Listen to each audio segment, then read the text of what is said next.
ഹൈറിച്ച് എന്ന മണി ചെയിൻ തട്ടിപ്പ് കമ്പനിയുടെ കഥകൾ ഇനി അധിക നാൾ ഉണ്ടാവില്ല. പക്ഷേ ക്യൂനെറ്റ് പോലെ ആട് തേക്ക് മാഞ്ചിയം പോലെ അതൊക്കെ ഒരു ദുരന്ത ഓർമ്മകളായി മലയാളിയുടെ മനസ്സിൽ ഏറെ നാളുകളുണ്ടാകും. ഈ കമ്പനിയുടെ അന്ത്യകർമ്മങ്ങൾ നടത്തുന്നതിന് മുന്നേ മലയാളികൾക്ക് ചിരിക്കാനായി ഈ കമ്പനി തന്ന ചില സംഭാവനകൾ നമുക്ക് കാണാം, കേൾക്കാം. ഇപ്പോൾ പതിവ് പോലെ തട്ടിപ്പ് നടത്തി പണം കിട്ടാതെ വന്നപ്പോൾ പ്രമുഖ ലീഡേഴ്സ് പലരും ശാപം എന്ന മുനിമാരുടെ അല്ലെങ്കിൽ ദൈവങ്ങളുടെ ആ പഴയ ആയുധം എടുത്തിട്ടുണ്ട്. സ്ഥിരമായി കുറേ ആളുകളെ പറ്റിച്ച് വരുമാനം നേടിയിരുന്നൊരു വ്യക്തി ശപിക്കുന്നത് അനിൽ അക്കര എന്ന മുൻ MLA ആണ്. കുടുംബം അടക്കമാണ് പുള്ളിക്കാരൻ ശപിക്കുന്നത്. ഈ ശപിക്കുന്ന ആൾക്ക് ഇനിയും മനസ്സിലായിട്ടില്ല ഹൈറിച്ച് എന്ന കമ്പനി പൊട്ടിച്ചത് അതിൻ്റെ മുതലാളിമാർ തന്നെ ആണെന്നത്.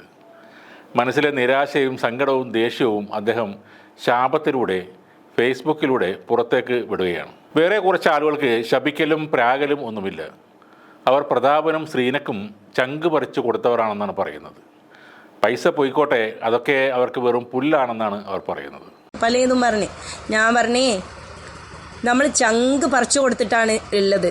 ഇപ്പോൾ ഹൈറിച്ചിനുള്ള നമ്മളെ ശ്രീനാ മേഡത്തിനും നമ്മളെ പ്രതാപ സാർക്കും നമ്മളെ ചങ്ക് പറിച്ചു കൊടുത്തിട്ടാണ് ഉള്ളത്. പിന്നെ നിങ്ങൾ ആര് പറഞ്ഞാലും ഇവിടെ ഒന്നും വരാൻ പോകുന്നില്ല. പൈസ കിട്ടിയില്ലെങ്കിൽ പോട്ടേന്ന് വിചാരിക്കും. അത്രക്കും നമ്മൾ മനസ്സോട് നെഞ്ചോട് ചേർത്ത് വെച്ചിട്ടുണ്ട്. നമ്മളെ ചങ്കിലെ ചോര പോലെ നമ്മൾ കാത്തു സൂക്ഷിക്കുന്നുണ്ട്. ഒരിക്കലും ഇനി ഈ മണി ചെയിൻ തട്ടിപ്പിൽ ചേരാനായി ഇന്റർവ്യൂവിലേക്ക് ക്ഷണിക്കുന്നത് കേൾക്കാം. ഹലോ, പിന്നെ ഇൻ്റർവ്യൂവിന് സെലക്ഷൻ കിട്ടിയിട്ടുണ്ട് കേട്ടോ. ഇപ്പം മെയിൽ വന്നിട്ടുള്ളൂ. ഇൻ്റർവ്യൂവിന് സെലക്ഷൻ കിട്ടിയിട്ടുണ്ട്. പിന്നെ ഡേറ്റും ടൈമും കിട്ടിയിട്ടില്ല. ഏത് ഡേറ്റിനാണ് ഇൻ്റർവ്യൂ എന്നൊന്നും കിട്ടിയിട്ടില്ല. അത് ഉച്ചയാകുമ്പോഴത്തേക്ക് മെയിൽ വരും എന്നാണ് പറഞ്ഞത് പിന്നെ പാർട്ട്ണർ. അപ്പോൾ മെയിൽ വന്ന ഉടനെ ഞാൻ വിളിക്കും. ഏത് ടൈമാണെന്ന് ഞാൻ വിളിച്ചറിയിക്കും. ആ ടൈം ആകുമ്പോഴത്തേന് റെഡി ആയിരിക്കട്ടാ. ഇന്നും ഉണ്ടാവില്ല, എന്തായാലും നാളെ മറ്റന്നാളൊക്കെ ആയിട്ടാവും ചിലപ്പോൾ ഡേറ്റ് കിട്ടുക. എന്താ നോക്കിയിട്ട് ഞാൻ അതിനനുസരിച്ച് പറഞ്ഞു തരണം കേട്ടോ.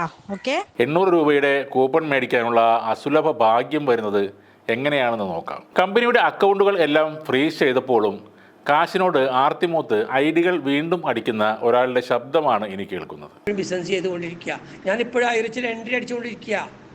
ഞാനിപ്പോഴും എൻ്റെ ഓഫീസിലിരുന്ന് ഹൈറിച്ചിൻ്റെ എൻട്രി അടിച്ചുകൊണ്ടിരിക്കുക. മനസ്സിലാകുന്നുണ്ടോ? നിങ്ങളെൻ്റെ സമയം വേസ്റ്റ് ആക്കല്ലേ. അടുത്തതായി ഹൈറിച്ചിന്റെ പച്ചക്കള്ളങ്ങൾ പൊളിച്ചെടുക്കുന്ന ഒരു വാട്സപ്പ് ഗ്രൂപ്പിനെ ശപിക്കുന്ന ഒരാളെ കേട്ടു നോക്കാം. എഴുതി വെച്ചോ, ആ തമ്മാടികളുടെ ഗ്രൂപ്പ് ഉണ്ടല്ലോ, ആ തമ്മാടികളുടെ ഗ്രൂപ്പ് ക്രിയേറ്റ് ചെയ്തിട്ടുള്ള നിങ്ങളെ തമ്മാടികൾ ഫുള്ള് നശിച്ചു പോകും. എഴുതി വെച്ചോ, നീ ഒന്നും ഒരിക്കലും ഗുണം പൊടിക്കൂല. ഇനി കമ്പനിയുടെ ദൈവം ശ്രീനാ മാഡം ഹൈറിച്ചിന്റെ യഥാർത്ഥ ദൈവം ആരാണെന്ന് പറയുന്നത് കേൾക്കാം. അത് കൊറോണയാണ്. ഹൈറിച്ചിൻ്റെ ഭാഗ്യമാണ് കൊറോണ എന്ന് മാഡം പറയുന്നു. വാസ്തവത്തിൽ രാജ്യത്തെ കാർന്നു തിന്ന കൊറോണയേക്കാൾ വലിയ വിപത്തായിരുന്നു ഈ ഹൈറിച്ച് എന്നത് പിന്നീടാണ് ആളുകൾക്ക് മനസ്സിലായത്. 2019 അന്നാണ് ദൈവം നമുക്ക് സമ്മാനിച്ച ആ മഹാമാരി കോവിഡ്. ഹൈറിച്ചിന്റെ ദൈവം അല്ലേ? ഹൈറിച്ചിന്റെ ദൈവം ആരാന്ന് വെച്ചാൽ ഞാൻ പറയും കൊറോണയാണ്. ഞാൻ പ്രധാനമന്ത്രിയുടെ ഇടക്കിടക്ക് പറയും, പുതിയ വീട്ടിൽ കൊറോണയുടെ ഒരു പിക്ചർ എടുത്തിട്ട് ചേട്ടാ ഞാൻ നല്ല രീതിയിൽ ഫ്രെയിം ചെയ്ത് മാറിയിട്ട് വെക്കുന്നത്. കാരണം ഇന്ന് ആ ഒരു വീട് സമ്മാനിച്ചതാവട്ടെ, ഹൈറിച്ചിനെ ഇത്ര വളർച്ചയിൽ എത്തിച്ചതാവട്ടെ, ഒക്കെ കൊറോണയാണ്. പണ്ടുള്ളവർ പറയും ഒരു നാശത്തിന് പിന്നിൽ ഒരു വിജയം ഉണ്ടാവുന്നത് അല്ലേ?